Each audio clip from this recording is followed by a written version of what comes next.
Hey, Survivor. Welcome to episode 159 of the Vibrant Survivor podcast. This week, I want to talk about something that a lot of us are quietly navigating right now. And that is holding space for other people and their pain while trying not to crumble under the weight of it ourselves. Can you relate? Last week, I attended 2 court hearings in support of 2 different sets of victims. One was a second-degree murder sentencing, and the other was a pre-trial hearing focused on arguments over evidence. And this was all in the same day. One was in the morning, and one was in the afternoon. Both mattered, both were heavy, and one of them literally took my breath away. Before we get into it, let's self-regulate with a 4-4-8 breathing exercise, if you'd like. And I invite you to plant your feet on the floor or on the ground, wherever you are. Settle into your seat, roll your shoulders back, and just try to literally shake off all the stress and all the just holiday stuff. And we'll inhale for 4, hold for 4, and exhale for 8. Ready? Inhale, 2, 3, 4, hold, 2, 3, 4, exhale, 2, 3, 4, 5, 6, 7, 8.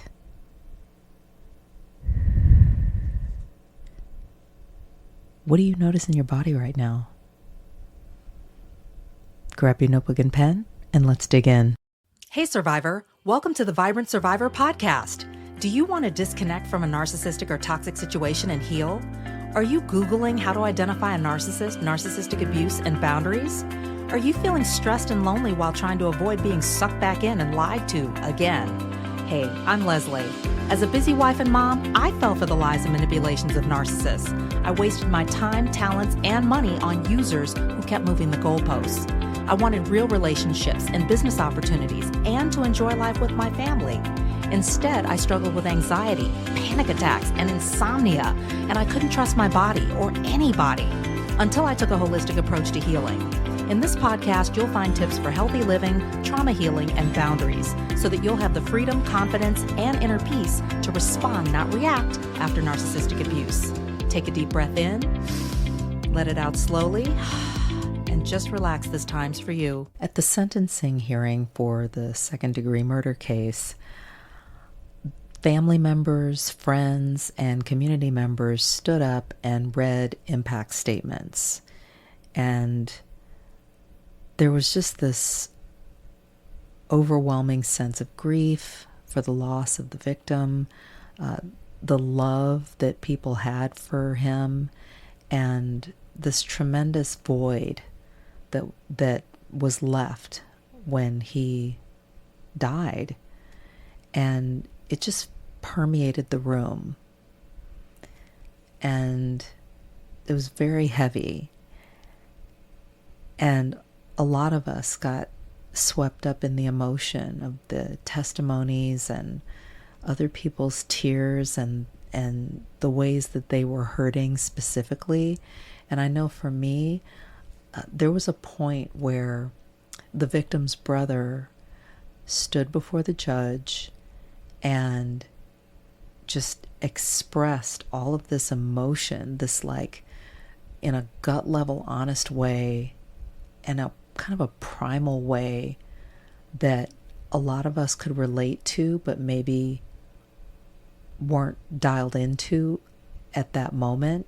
But he articulated it in such a gut level, honest way that it just hit differently. And not only that, but there was an intensity in the way that he shared that escalated as he was sharing. And it just, that filled the room, and everyone felt it. And it was just powerful in more ways than one. And I'm not gonna lie, I got swept up in that, and I got really overwhelmed. My body responded to this intense emotion that filled the room before my brain could catch up. And it got to the point where I was just overcome, and I hyperventilated in the courtroom. And I hadn't done that in a while. And it was hard. I reached a point where I couldn't stand up. I had to squat, and it was like my body took over. And I was aware that this was going on, but it was like my body was doing its own thing. And a couple people approached me and, kind of put their hands on me and were like, "Hey, do you want to move into the overflow room, or do you want to go out in the hallway?" But I heard them, but like I couldn't respond in that moment. And it was a lot. It was overwhelming. And I remember some friends of mine encouraging me to take deep breaths and everything in that moment, and it helps so much. The deep breathing works. And I practiced my breathing just like we do on the podcast, and it helped. It helped me to kind of come out of that state where I was just overwhelmed and my body was kind of doing its own thing, and I was just kind of along for the ride. And I was able to calm down. Now, mind you, this was not me being weak, because I showed up, with red on. There was a sea of red. That was the victim's favorite color. I was there for that family, determined to support them. And, I'd talked with the victim's father. We had talked about our journeys to justice and shared a lot. I'd moderated a panel discussion that he was on. I was ready to support this family and all the people who showed up and really cared about this young man who lost his life way too early. It was my nervous system that was responding to this overwhelming amount of emotional input. It just permeated the room. And sometimes being present for justice feels re-traumatizing, even when you want to be there. And I was there for all the things and all the justice and all the statements and everything. This time of year in particular makes it even harder to show up and be present for justice, and to kind of go through, say, that re-traumatizing effect. It's already a difficult time of year. The holidays are a very emotional time on a lot of levels. You may be dealing with the anniversary or anniversaries of losses, whether it's the loss of a relationship, whether it's romantic, professional, familial. You may be dealing with the loss or death of a loved one. I know personally, I lost my dad 2 days after Christmas, and the last time I talked to him was Christmas Day. And that will forever be embedded in my brain and my body, that experience, that loss, that last conversation. And, obviously I'm more removed from it now, but it's still there. I'm still aware of it, and my body is still aware of it. There's also heightened expectations around joy and family and hosting and togetherness and all the things that go along with that, whether it's financial, logistical, relational, all of it. It's a lot. And then you may have shorter days. If you have children who are in school, they may have half days, early release. They may be taking finals and getting out earlier. And things are shifting and or even downshifting into holiday mode. There may be less rest because you're stressing out about all the things you've got going on, or there may be more stimulation, the going out and maybe shopping for gifts, or going to attend events and dealing with parking and traffic and road rage and all the things. It's a lot. And P.S. Trauma doesn't take holidays off. However, you, survivor, are allowed to. Research on vicarious trauma shows that witnessing or hearing other people's trauma, especially repeatedly, can dysregulate your nervous system. Hyperventilation, like I experienced in court last week, dizziness, shaking, emotional flooding are common physiological responses. They're not personal failures. Your body in situations like this is doing its job. It's trying to protect you. So,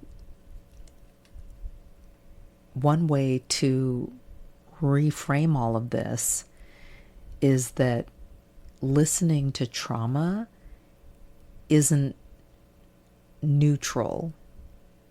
It comes at a cost. So here's what I'm doing. I made a decision for myself, especially after these 2 hearings last week. They were the same day. One was in the morning, one was in the afternoon. I decided to take a break from all trials until after the holidays. I decided I'm going to enjoy my holidays. I'm going to enjoy my family and all the things. And I will revisit all of this in January. This includes sentencing, pre-trial conferences or hearings, mitigation hearings like in the murder trial. I was already done with that when the defense stepped up to bat to present their mitigation arguments. I was like, I'm out. I'm not trying to hear all that. I understand what's behind all of that, but I'm not trying to listen to that because that is re-traumatizing for me, and I want to take care of myself.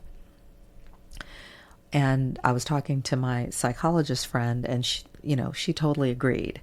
Yeah, it'd be good for you to take a break. And this is not avoidance, hardly. This is intentional self-regulation. And you do not have to stay on the front lines in the line of fire to prove to anyone, really, that you care. So let's talk about how we can lean into healing, especially during the holiday season. So, L, lifestyle. Give yourself permission to simplify things. Less is more. You can choose fewer obligations. You can choose to surround yourself with safer people and safer environments. And you can opt for quieter moments. And your lifestyle choices in this regard can help to protect your nervous system. E, exercise. Gentle movement counts. You do not have to run a marathon unless you want to, if you'd like. You don't have to, bench press or an insane amount of weight. Something like a 20-minute walk, walking your dog. Put that weighted vest on if you'd like. I do. In fact, I loaded mine with the rest of the weights because I had gotten used to it at a certain weight amount, and so I added the other weights to the vest. So it's feeling really heavy now.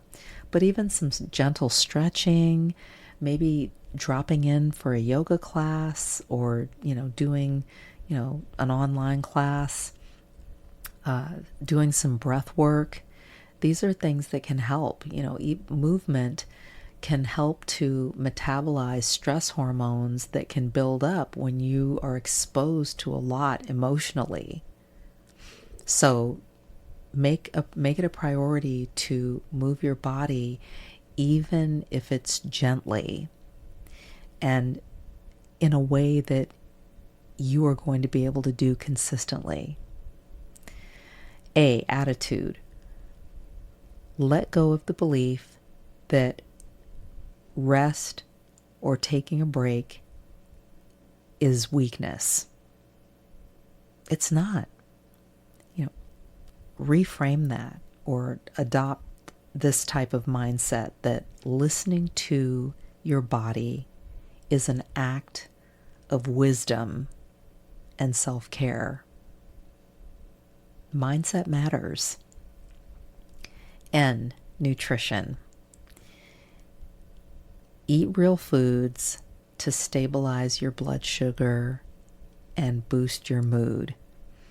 It's maybe cold where you are, or the temperatures are dropping. I live in a fairly mild climate where there's sun and blue skies 300 plus days a year. But it is, winter time, and the temperatures are cooler than usual. So even in the desert, warm, nourishing foods, eating a lot from the garden, going out and spending time picking the vegetables and preparing the food, those things matter. And these are ways that you can nourish your body, nourish your soul, spend time outside, connect, get grounded, hydrating, drinking your water. I've got some here right now that's infused with strawberries and lemon, fresh squeezed lemon juice. Yum. And maybe thinking about lessening your caffeine intake and opting for more grounding instead, and resting and relaxing. All of that can help to nourish your body and to improve your mood, improve your overall well-being. After all, self-care is not indulgent. It can be, but in a way, it's injury prevention. So if courtrooms, family gatherings, work events, or conversations feel like too much for you, listen to your body and honor that. You're not obligated to explain your limits. You don't owe anyone anything. You can honor other people and honor yourself. You can honor victims and honor yourself. Healing is not linear, especially during the holidays. And every body literally is different. Remember, rest isn't retreat. It's how you stay complete. Thanks for tuning in, Survivor. Your self-care matters, especially during the holiday season. Merry Christmas. Happy holidays. Take care, and I'll talk to you soon. Hey, Survivor. Do you want to heal after narcissistic abuse? Come and join me in a closure coaching session.